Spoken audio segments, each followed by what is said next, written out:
Halo, jumpa lagi dengan saya Nadades Arizona. Baik, pada pertemuan kelima, kita akan bahas tentang sequence diagram. Apa itu sequence diagram? Nah, untuk memahami pertemuan kelima ini, maka lebih baik saran saya kalian harus menyimak video ini dari awal hingga selesai. Jadi tidak terputus-putus, karena kalau terputus-putus kalian akan malah menjadi bingung. Oke? Mari kita simak video ini ya. Nah, kita yang pertama adalah apa sih itu sequence diagram? Sequence diagram mengilustrasikan objek-objek yang berpartisipasi di dalam suatu use case. Terus ada lagi definisinya, sequence diagram menunjukkan pesan yang lewat di antara objek untuk use case tertentu dari waktu ke waktu. Jadi nanti lebih enaknya kita langsung praktek aja. Nah, satu lagi saya kasihkan definisinya menurut Syarif.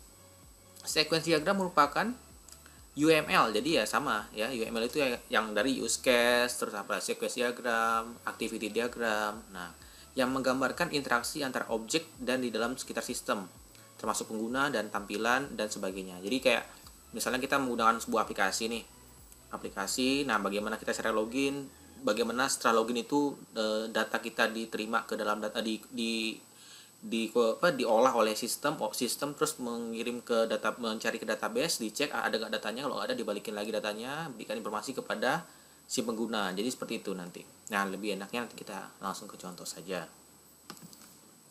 Oke, nah elemen-elemen yang terdapat dalam sequence diagram ada aktor, sama seperti UML yang lain ya, yang use case itu gambarnya seperti manusia seperti ini. Adalah orang atau sistem yang memperoleh manfaat dari dan berada di luar sistem. Jadi antara sistem informasi mahasiswa misalnya. Nah, kita ini aktornya di luar berarti kan. Aktor ini bisa ngapain aja ya, sudah saya jelasin pada pertemuan 1, 2, 3 kalau nggak salah saya. Silahkan kalian coba cek videonya lagi ya. Terus berpartisipasi dalam suatu urutan dan dengan mengirim dan atau menerima pesan. Tadi saya bilang ya, kita mencari barang, menginput barang. Kalau di mahasiswa ya paling mengedit alamat, misalnya menginput nama kalian, alamat, tempat tanggal lahir dan sebagainya. Ditempatkan di bagian atas diagram. Oke, nanti ada contohnya. Terus ada elemen-elemen sequence diagram, ada objek. Itu ada boundary class, control class, entity class. Jadi kalau boundary menggambarkan tampilan program, ya tampilan program seperti ini loh. Kalau kita lihat ya, saya lihat contohnya aja. Nah, tampilan program ya seperti ini. Kita ketika jalankan, ini kayak Java ya, sama aja sih, karena hanya untuk contoh saja. Karena saya juga lebih cenderung proyek saya atau project saya itu ke Java. Jadi bahasa pemrograman Java. Nah, ini ya tampilan program ketika masuk misalnya, atau pakai admin deh. Admin, ini, nah ini seperti ini. Nah, jadi interaksi seperti ini yang nanti akan kita tuangkan dalam sebuah UML. Oke, jadi kita buat program, bagaimana orang bisa mengetahui objek-objek yang berkait dengan program kita. Nah, makanya kita buat sebuah UML namanya sequence diagram untuk menggambarkan itu ya. Oke, kita lihat Oke, ada ini, ada kelas itu bisa database, controller itu adalah program kalian yang akan mengolah data kalian dan dikirim ke database gitu ya, perintahnya ke sana. Kalau boundary ada tampilan program. Boundary class itu menggambarkan tampilan program yang tadi ya, menggambarkan tampilan program. Oke, ada lifeline menunjukkan kehidupan ya, ini nanti akan lebih enak dijelasin. Execution, jadi ini standar sih ya, nggak ada yang lain lagi. Nah, message menyampaikan pesan, kalau return memberikan pesan balik berarti ya, memberikan nilai balik, return value. Nah, guard condition merupakan tes yang harus dipenuhi pesan yang akan diberi. Jadi ada suatu kondisi, jika dia tidak memenuhi kondisi, misalnya pesan itu akan terkirim apabila memenuhi syarat. Misalnya field yang kalian isi data sini itu, misalnya ya, yang tadi ini ya, pesan akan saya bisa login kalau semua data ini sudah terisi. Nah, misalnya ini kalau kosong ini, nah tidak dianggap tidak terisi. Nah, itu bisa dikatakan seperti validasi, atau yang di sini dinamakan guard condition. Jadi merupakan tes yang harus dipenuhi untuk pesan yang akan dikirim. Jadi bisa aja seperti modelnya begini, ini contohnya. Jadi kita tidak boleh kosong, harus ada isinya gitu ya.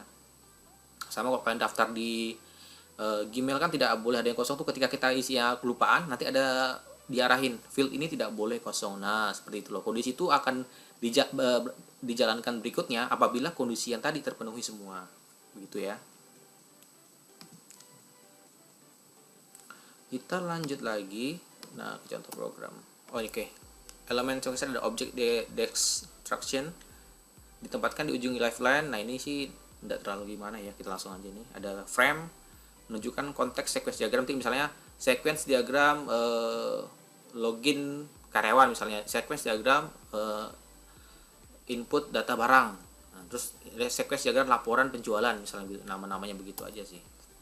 Nah, metode FVC sebenarnya nanti ini akan dibahas di mata kuliah yang lain, tapi nanti saya kasihkan informasinya di deskripsi channel ini ya, di bawah. Nah, karena kalau dibahas tentang bahas ini, saya rasa nanti kalian malah jadi bingung, karena biasanya nih diterapkan di saya materi pemrograman web nanti. Di praktek nanti kalian juga mempelajari metode FVC. Nah, ini ibaratnya kita udah mengetahui lah ya FVC itu apa. Ya, saya berikan flashbacknya rangkuman singkatnya aja. FVC adalah sebuah metode untuk membuat sebuah aplikasi dengan memisahkan data, tampilan, dan prosesnya. Jadi ada model view controller. Jadi kalau kalian buat web tuh nggak langsung satu web itu penuh semua, ya itu juga diisi dalam database, di situ juga isi data form, enggak. Kalau di sini bisa. Jadi nanti kalau isi tampilan ya tampilan aja, nggak ada coding untuk mengeksekusi atau mencari database, beda lagi dia. Jadi ada di pembagiannya. Jadi nggak semuanya tuh satu frame. Yang kalau kalian pelajari sekarang sih mungkin yang dulu-dulu itu ya ketika halaman web itu satu halaman web itu ya semua juga kode programnya di situ, tidak ada kalian pisahkan kemana, enggak gitu. Nah, itulah yang dinamakan object oriented programming, artinya bisa dipanggil kelas atau objek lain di kelas yang lain gitu ya. Makanya nanti pemahaman itu kalian bisa dapat di mata kuliah yang lain dan biasanya dibahas lebih dalam.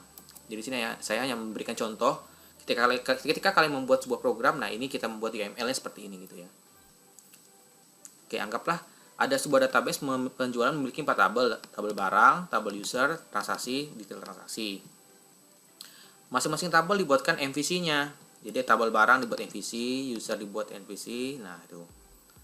Model berisi variabel sebuah nama field dari tabel yang berserta fungsi. View merupakan tampilan program yang tadi saya bilang. Jadi membuat tampilan program tuh ya tampilan ini yang saya buat ini ya. Nah, kalau kalian lihat di sini, sebenarnya tampilan program itu ya mana masuk login. Ini kan juga FVC tuh. Nah, ini untuk kontrol ke database-nya saya bisa nggak gabung ke itu. Nah, ini untuk SQL-nya. Nah, ini untuk membuat variabel inputan di setiap tampilan program. Masa login form login. Nah, ini dia. Nah, tampilan program ya cuma tampilan ini aja. Seperti ini ya, kalian buat tampilannya, tapi ketika diklik sini dia langsung masuk ke tuh. Mana. Oh, enggak, karena di sini belum ke kelas yang lain. Tapi begitu ya, dipisah ya. Nah, kalau kalian kan buatnya biasa satu frame ini semua sini, database juga sini. Nah, kalau MVC dipisah nanti. Jadi lebih praktis sih, nanti materi itu akan dibahas di perkuliahan yang lain ya. Karena agak lumayan panjang, nanti kalian tidak akan cukup waktunya untuk di sini. Oke. Setelah itu, nah, contoh penerapan FVC. Misalnya controller itu barang controller, detail controller, artinya dia yang mengontrol nanti ketika kita mau menginput barang ya, terus masuk ke model itu biasanya isinya tentang ini ya. Nah, ini model itu tentang membuat sebuah variabel yang akan diisikan loh. Misalnya kita membuat variabel name, nama, tipe string. Nah, itu ya. Kalau ya ini view. Kalau controller berarti dia mengeksekusinya dari ini ya, mengambil data dari mana nih? Nah, ini dia ya, transaksi, proceed, commit, save, menyimpan. Oke, jadi dari transaksi ini kita yang mengeksekusi ke database atau yang mencari data ke dalam database adalah controller. Controller itu fungsinya yang mengontrol antara si ini dan ini ke database. Nanti ada juga contohnya. Jadi bagaimana kita bisa mencari name sekian ke database. Nah, si controller ini, kode program ini yang berfungsi untuk mencari nama dengan nomor sekian siapa gitu. Nah, ini si controller ini ya. Jadi kalau di sini belum ada di tampilan belum ada kode programnya, tapi dia dipisah. Kalau kalian kan biasa langsung tuh ketika mau simpan, nah disimpan itu kalian buat kode program untuk menyimpan. Nah kalau di sini FVC beda, dia dipisah. Oke, nanti itu lebih dalamnya saya bilang tadi ya di mata kuliah yang lain. Oke, anggaplah udah kalian buat seperti ini. Nah baru kita buat sequence-nya tadi. Jadi si user ini sequence diagram from transaksi. Jadi buat form transaksi yang ya seperti inilah ya. Kalau saya lihat punya saya coba login lagi, kurang lebih lah. Ini karena coba kita kasir, jadi kasir ya. Nah kasir ini kan kita melakukan transaksi. Nah transaksi ini loh, masukkan kode barang, coba mencari barang. Oh ini nggak pakai itu ya, coba satu nggak ada, kode barang 2 ada tuh. Nah itu loh, ketika kode barang 2 dihapus. Nah ini belum ke database nih, hanya ke dalam tampilan program doang. Ketika saya mau bayar seperti ini, nah saya enter di sini, itu baru menyimpan ke database gitu ya. Ini contohnya seperti ini. Nah kita lihat di sini, user buka form itu ya, ini tampilan seperti ini ya, form tampilan program seperti ini. Terus tadi mana oke ini. Nah show from object, jadi oke diberikan nilai balik. Jadi kalau misalnya ada panjang seperti ini, berarti dia satu proses ya. Kalau dipisah ini berarti beda proses ini, jangan salah ya, jangan salah. Jadi kalau misalnya panjang begini berarti dia adalah satu proses berjalan, artinya satu program satu dalam satu eksekusi yang sama gitu ya. Oke, di sini ada form, jadi simbolnya adalah form. Terus controller yang mengontrolnya. Jadi misalnya kita input kode barang nih, input kode barang, terus kita kan sama nih mencari. Misalnya saya hapus ya, kode barangnya 1. Kalau nggak ada pasti dia stok tidak mencukupi atau tidak ada di situ kan. Kalau 2 ada, memberikan informasi, berarti dia ketika kita klik nomor 2, kode barang 2 itu sudah mencari ke dalam database. Nah ini contohnya begini, kita lihat tuh, kode barang find, mencari barang dengan kode string. Yang memproses apalah, barang controller itu kode program yang ini loh. Nah ini kita lanjut dulu deh. Kalau program nanti yang dibahas di mata kuliah pemrograman aja. Oke, jika barang ini database ya, nih database barang kan tadi ada contohnya tuh, database barang, database apa tuh, database barang, database tabel user, database transaksi, detail transaksi. Ada 3 database berarti, ada 4 sorry. Nah dicek ke database-nya, oh ada barang, diberikan nilai balik. Harusnya ini ada itu ya, memberikan keterangannya, nilai balik. Setelah itu harus menampilkan kan. Nah baru dihitung, kita memberikan input lagi berapa jumlah barang yang itu mau dibeli, begitu ya, kayak gini loh. Nah misalnya udah dapat nih, saya hapus lagi. Oke, 2, berarti kita mau beli banyak berapa di sini, banyaknya misalnya 4. Nah gitu ya, input 4, bayarnya 10.000, kembalinya 9.774. Nah di sini kan belum ke database nih, ada lambang kayak ini kan, berarti kan hanya di seputaran tampilan aja nih, nggak ke program dia. Nah setelah itu kita menyimpan, baru dia ke detail controller, dia detail transaksi ya. Save ke detail transaksi itu maksudnya, misalnya dalam satu nomor nota kan biasanya kan ada banyak barang tuh. Nah itu loh, dalam nomor nota itu terdiri dari banyak barang. Nah makanya dinamakan detail transaksi. Jadi dalam satu nota terdapat nomor barang yang lain gitu, ada banyak. Nah seperti mengapa dipisah ya, biar nanti di pencarian, di laporan program kalian lebih enak digunain untuk dicari informasinya di dalam database. Oke, nah di sini ada loop ya. Loop artinya proses ini berlangsung terus menerus nih, kayak ini kan. Kalau penjualan ya gini lagi, setelah saya simpan misalnya. Mana. Oke, 10.000. Oh dia ngeprint nih harusnya. Oke, saya hapus lagi dulu dah. 2 bayarnya 500. Ya simpan. Nah dia nyimpan ngeprint ke database. Harusnya nih ada print keluar kayak stroke gitu. Nah ini reset kan, artinya ini reset looping, berputar terus, transaksi ini berputar. Makanya di dalam sini ada perintah loop kan, berarti ini adalah sebuah alur atau ya bisa dikatakan alur yang dilakukan secara terus menerus. Nah yang di sini ya, simpan transaksi, simpan masuk ke tabel transaksi gitu. Nah, ini versi agak sedikit kompleks. Nah, kita lihat contoh TA kalian yang lebih mudah lah ya. Saya kasih contohnya. Kita buat sequence-nya untuk login. Nah, lihat di sini ya. Login tuh loh kayak login biasa. Misalnya kalian disuruh buat, biasanya kalau dari sederhana ini kalian akan berpikir oh begini gampang. Login tuh ya kayak ini loh, yang buat login biasa. Nih, login. Nah, loginnya login kayak gini. Nah, biasanya kan ada halaman login untuk membedakan apakah admin, apakah kasir. Nah, ini kan admin, ada kasir. Kalau admin gitu ya. Nah, di situ dia lihat ya, ini contoh punya TA-nya mahasiswa juga ya. Jadi memang ini akan kalian juga gunakan nanti. Ini kebetulan saya kemarin yang bimbing anak sistem informasi akuntansi. Jadi di sini ada pengguna, ketika klik tombol login, ini kan form muncul tampilan. Nah, tampilan itu maksudnya begini loh, muncul tampilan. Ya kan? Setelah muncul tampilan, dia kan memvalidasi ini kalau misalnya salah, ya kan? Tuh, kata kunci yang dimasukkan salah. Berarti dia memberikan nilai balik ke sini, pesan kesalahan username dan password kepada si pengguna. Bagaimana kalau betul? Nah, kalau betul ya pasti masuk ya. Nah, kalau salah ya berarti kalian belum rezekinya. Oke. Kayak cinta kalian tuh. Belum rezekinya, belum dapat ya. Udah mencoba memberikan password tapi yang login orang lain. Oke. Nah, kita coba yang benar admin ya, kita harus passwordnya. Nah, kalau misalnya sesuai, lihat sini ya. Kita lihat di sini sesuai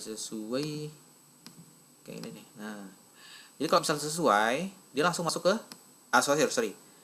Harusnya ini masih memberikan ya, mengirim pesan ke sini, dia akan ngecek sesuai. Kalau tidak sesuai, dia akan memberikan pesan kesalahan ke sini harusnya. Ini mau dikoreksi. Nah, ini agak ada kesalahan. Harusnya proses ini harusnya satu kesatuan ya. Harusnya satu kesatuan ini. Tapi ini juga boleh. Karena kan satunya kan dia prosesnya sekali berjalan itu ya. Artinya dalam satu ketika masuk dia ngecek kalau benar dia masuk, kalau enggak benar dia berikan pesan, kan satu proses juga tuh. Harusnya sih seperti itu, tapi enggak masalah. Nah, validasi username password. Nah, yang memvalidasi itu harusnya di sini nih, sistem, di program. Ini kan tampilan nih from login yang ini. Nah, dalam sini kan ada dua program nih. Ketika kita klik ada program yang memvalidasinya. Kalau misalnya benar dia langsung masuk ke dalam menu utama gitu ya. Tuh lihat. Dia ngecek sini harusnya ya. Kemarin saya lupa informasikan harusnya mengecek ya, memvalidasi apakah sesuai database. Kalau nggak sesuai, maka dia berikan pesan tidak sesuai dan pesan kesalahan username password kepada si pengguna. Kalau benar berarti dia menampilkan from ini ya, ini simbol from ya, berarti from menu utama ya tadi. Sama sih. Walaupun ini bukan program yang si Rafika, tapi ya namanya login habis itu pasti rata-rata masuk ke dalam menu utama yang seperti ini ya. Seperti ini nih. Tetap kayaknya kasir. Nah, masuk ke menu utama begini. Ada input data barang, kurang lebih sih kode barang dan nama barang. Ini agak sedikit detail lah.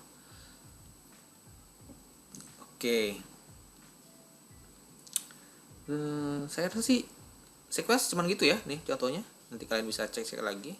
Jadi ini yang sequence diagram login, jadi kayak kita mau masuk ke dalam sebuah sistem, kita kan harus masukin user password tadi.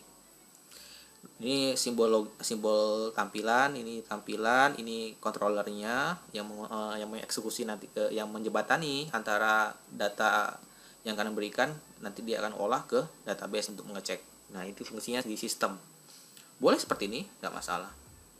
Nah, kemarin ada beberapa mahasiswa yang menggunakan aplikasi apa ya, saya berikan itu ya untuk mendesain itu ya, saya lupa apa sih, iDraw. Nah, saya berikan satu lagi aplikasi iDraw. Itu kadang-kadang ada yang nggak support. Nah, ini salah satu tools atau aplikasi di mana kalian bisa lebih mudah juga membuat UML, baik itu use case, baik semuanya deh, use case termasuk sequence, termasuk apalagi activity diagram. Nah, kita pakai aplikasi namanya ini nih, Enterprise Architect.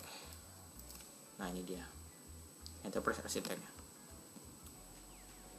Jadi kalian boleh pakai ini deh, kalian coba-coba nanti untuk tugas-tugas atau membuat TA nanti pakai ini, silakan aja. Dan ini ringan, kalian download aja nih, cari di Google Enterprise Architect yang versi terbaru ya. Oke, ini kita sambil nunggu, kita lihat sini. Ini ya, oke, nanti ada tugasnya nih. Materinya cukup singkat ya. Nanti kalian tinggal coba aja di tes buat aplikasi membuat UML. Nah, caranya adalah pertama kita setelah diinstal ya, new file. Nah, kita buat nama filenya itu apa? Misalnya kalau bab 3 ya. Bab 3 sequence. Kita buat filenya. Oke, nah simpan kan. Oke, tunggu sebentar. Nah, setelah ini kalian nggak usah deh. Ini nanti bisa sih kalau kalian udah paham tinggal klik yang mana yang dipakai, tapi saran saya nggak usah dulu.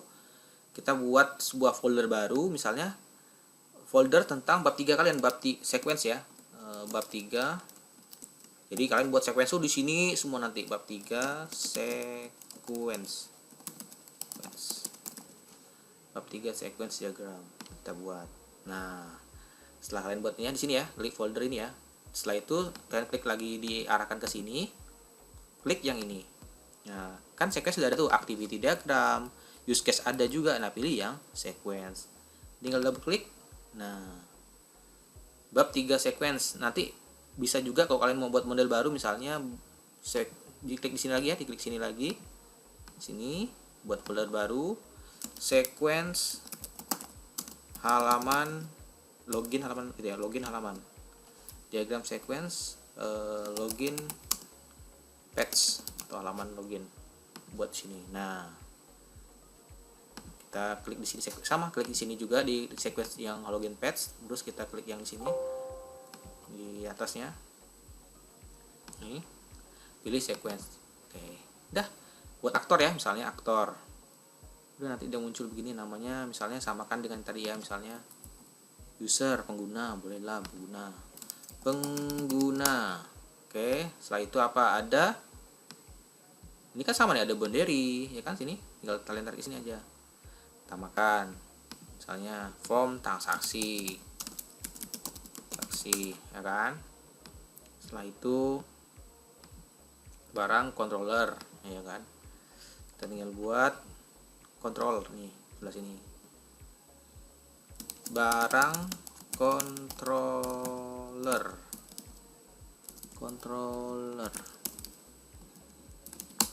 Barang controller. Nah, oke, sama interaksi juga ada nih. Kalian tinggal klik interaksinya ini yang tadi ya, untuk nilai save message. Jadi ya, kalian bisa cek di sini nih. Banyak. Misalnya pengguna, tinggal tarik sini. Oke, misalnya di sini transaksinya apa tadi? Buka form. Tinggal double klik sini. Buka form.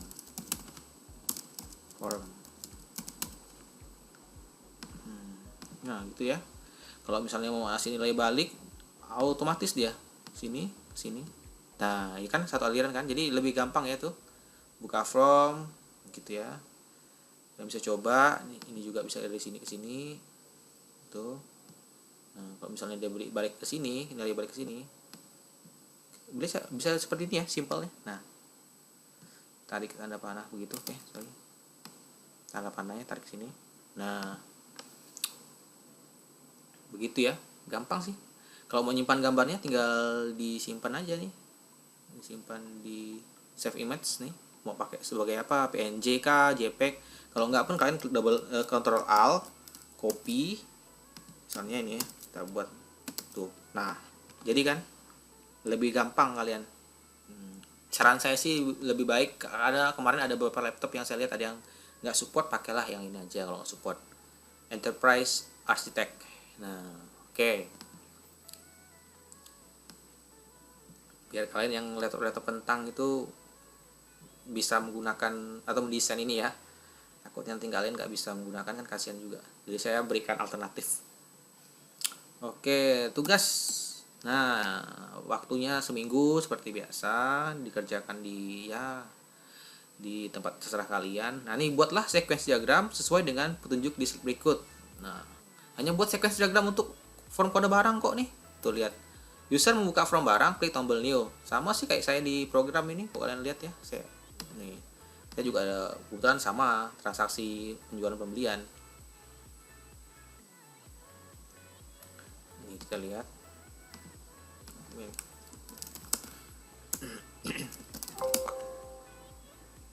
Nah, tambah barang tuh. Kalau ini kan nggak beda, lebih banyaknya saya karena detail. User membuka form barang, klik tombol new, lalu muncul kode barang otomatis melalui barang controller. Kode otomatis itu ini loh, kode barangnya otomatis. Saya kan nggak buat otomatis, bisa aja kalau dibuat otomatis. Kode barang misalnya BR101 gitu, nama barangnya apa. Nggak perlu kalian ngisi, dia otomatis sudah ada, tinggal kalian kesini. Biasanya begitu. Setelah itu, user menginput nama barang, harga, stok, lalu klik tombol save untuk menyimpan data ke dalam entitas barang melalui barang controller. Nah, tinggal dibuatkan ini aja sih. Gampang ya. Gampang sekali itu. Dengan contoh-contoh program yang tadi, terus contoh yang ini yang ada di video saya, silahkan kalian kalau masih bingung diulang lagi, tonton lagi gitu ya. Agar tidak bingung-bingung. Oke. Nah, ini ya. Ini lebih spesifik. Jadi lebih baik mencoba-coba aja terus, karena ini saya hanya menggambarkan interaksi antara si pengguna dengan sistem dan objek-objek di sekitarnya, sudah dibilang sebelumnya ya. Cukup gampang, nanti akan kalian bisa sendiri deh. Nah, seperti itu ya. Jadi tugasnya tidak terlalu rumit, hanya membuat seperti ini. Cuman ini nggak kelihatan tombol simpannya sih, tapi nanti ada tombol simpan tuh. Ini ada tulisan save, tombol save berarti ada tombol simpan di bawahnya. Dibuatkan sequence-nya, gampang banget. Segampang kamu menaklukkan hatinya. Ambil kalau mau ambil, kalau mau setel dada, kalau nggak mau lempar. I still see your shadows in my room. Can't take back the love that I gave you. It's to the point where I love and I hate. Iya. Iya, aduh kalian ini. Oke. Saya rasa cukup ya. Tetap terus dukung channel ini. Jangan lupa di subscribe, di share boleh ke yang lain jika ini bermanfaat untuk yang lain. Dan jangan lupa jaga kesehatan kalian, tetap semangat, dan sampai jumpa. Bye bye.